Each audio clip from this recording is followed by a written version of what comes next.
It began without a sound, no grand explosion, no warning from our advanced telescopes. One moment, the sky above was a familiar blanket of blue. The next, it was not. A shadow fell over the earth, a shape so vast it defied our understanding of physics. It was not a ship in the way we build ships. It was more like a piece of the night sky had been carved out and brought down to us, impossibly dark and impossibly still.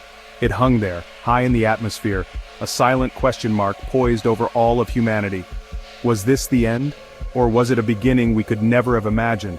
Every satellite we aimed at it returned nothing but static. Every sensor we used to probe its surface reported back a void. The object seemed to absorb everything we threw at it, light, radio waves, our deepest fears. It did not reflect, it did not emit, it simply existed, a colossal silent testament to a power far beyond our own. Cities around the globe fell into a hushed stillness as millions of eyes turned upward. We, the masters of our small world, were suddenly, profoundly no longer the most powerful beings we knew. The silence from above was more deafening than any sound. The world's government scrambled for answers they did not have. Emergency broadcasts filled the airwaves, but they offered no comfort, only more questions. What was it? Where did it come from? And the most pressing question of all, what did it want? For days nothing happened. The silent visitor remained in its orbital perch, a cosmic sentinel watching over our planet. This period of quiet waiting was perhaps the most unsettling of all. It gave us time to think, to imagine, to fear. The unknown is a powerful force, and this was the greatest unknown humanity had ever faced. Speculation ran wild across our interconnected world. Scientists offered theories about gravity distortion and exotic matter. Religious leaders spoke of divine messengers or apocalyptic harbingers. On the streets, people gathered in public squares, their faces a mixture of awe and terror. We were united, for the first time in history, by a single, shared experience. Every person, from the most remote village to the busiest metropolis, was looking at the same impossible object in the sky. We were all children staring into a deep, dark forest, wondering what monsters or marvels lay within. The arrival of the silent visitor plunged our world into a state of suspended animation. Fear was the first and most primal reaction. It was a deep, instinctual fear, born from the realization of our own vulnerability. We had always looked to the stars with a sense of wonder. But now the stars had looked back, and we felt small. People stayed in their homes, schools and businesses closed, and the bustling rhythm of modern life ground to a halt. The stock markets crashed, not out of any logical reason, but from pure, unadulterated panic. We were a planet holding its collective breath, waiting for the other shoe to drop. But humanity is a complex creature. Alongside fear, another emotion began to bloom: curiosity. Who were they? What did they look like? What wonders had they seen on their journey through the cosmos? The scientists, the dreamers, the artists, they were the first to feel it. This was not just a threat, it was the single greatest discovery in human history. The event transcended politics, religion, and borders. For a brief shining moment, we were not Americans, or Russians, or Chinese. We were simply humans, confronted with the profound reality that we were not alone. This mix of fear and excitement created a strange new world.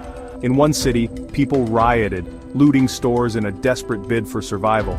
In another, they gathered for peaceful vigils, lighting candles and singing songs of hope, their voices rising toward the silent ship above. The internet became a global forum for every possible emotion. Conspiracy theories flourished next to detailed scientific analysis. Videos of the ship, grainy and shaky, became the most watched content in history. We were a species in turmoil, pulled in 1,000 different directions by the sheer gravity of the moment. The confusion was perhaps the most unifying feeling of all. We had no frame of reference for this. Our science fiction stories, our intricate fantasies of first contact, suddenly seemed naive and simplistic. The reality was quieter, stranger, and far more profound. We were lost, adrift in a new ocean of possibilities. Every leader who spoke, every expert who was interviewed, ultimately had to admit the same simple truth: we do not know. And in that admission, we found a strange kind of unity. We were all equally ignorant, equally awestruck, standing together before the great cosmic mystery. After the initial shock, humanity did what it does best. We tried to understand, we had to communicate. The silence from the visitors was unbearable, and we felt compelled to break it.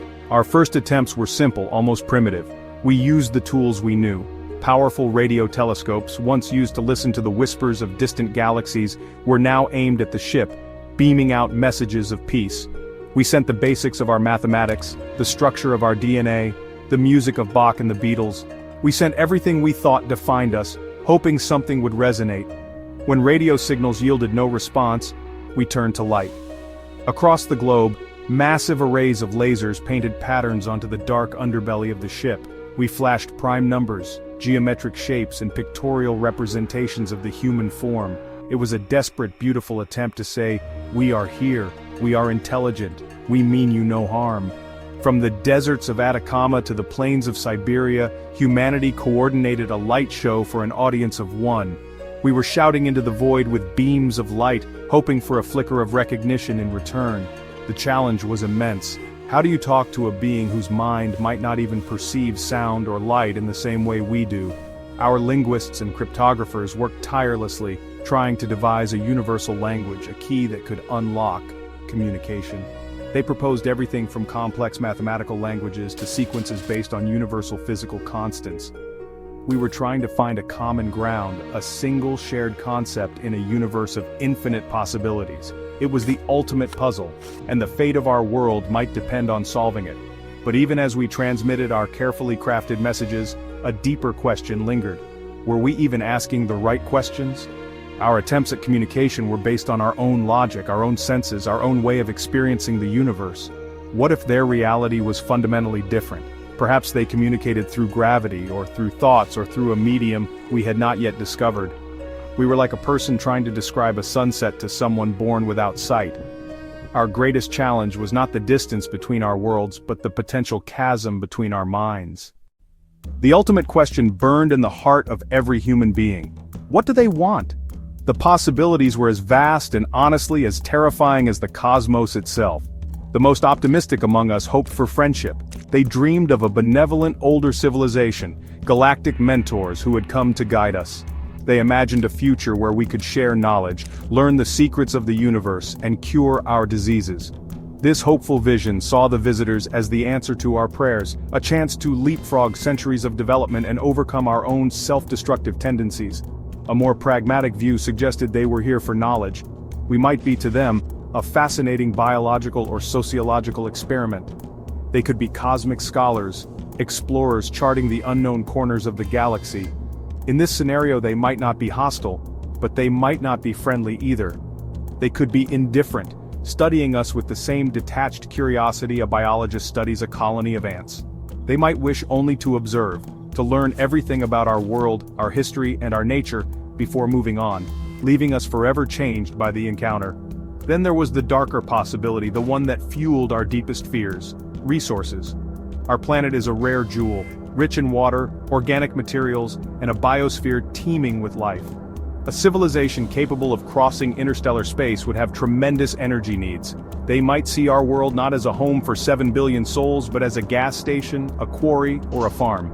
This was the scenario of invasion, of conquest. The fear that their advanced technology would make our defenses meaningless, and that humanity would become an obstacle to be swept aside. The truth is, their motives could be something we cannot even conceive of. Why does a human build a ship in a bottle? Why do we create art or music? Perhaps their reasons are not based on logic or survival or expansion. They could be driven by something akin to art or religion or a philosophical quest we could never understand.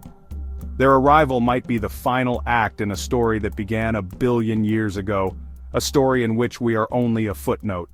The greatest unknown was not what they would do, but why they would do it.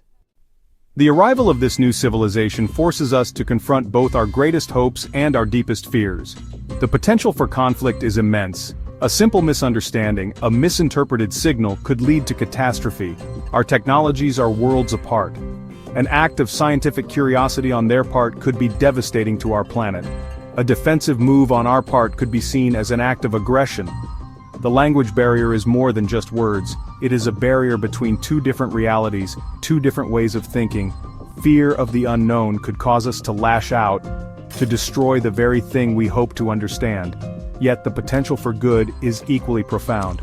Imagine what we could learn. A society that has mastered interstellar travel would have solved problems that still plague us: disease, energy, perhaps even mortality itself. Their knowledge of physics, of biology, of the cosmos could usher in a golden age for humanity. We could learn not just about the universe but about ourselves. Seeing our world through their eyes might give us the perspective we need to solve our own problems, to end our petty conflicts, and to finally see ourselves as a single unified species.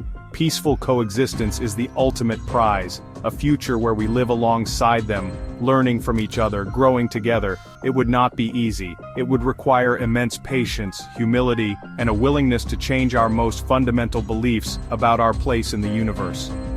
We would have to overcome our fear of the other on a scale we have never imagined. But the reward would be a richer, more diverse, and more enlightened existence for all. We would become part of a galactic community, our culture and knowledge adding to the great cosmic tapestry. In the end, this scenario is a mirror. It forces us to look at ourselves. Are we a species that reacts with fear and violence or with curiosity and courage? The arrival of a new civilization would be the ultimate test of our character. We must be prepared for the unknown, not by building bigger weapons, but by building bigger minds. We must remain open to new ideas, to the possibility that our view of the universe is incredibly limited. The stars have sent us a message, and our response will define the future of humanity. We must be ready to listen,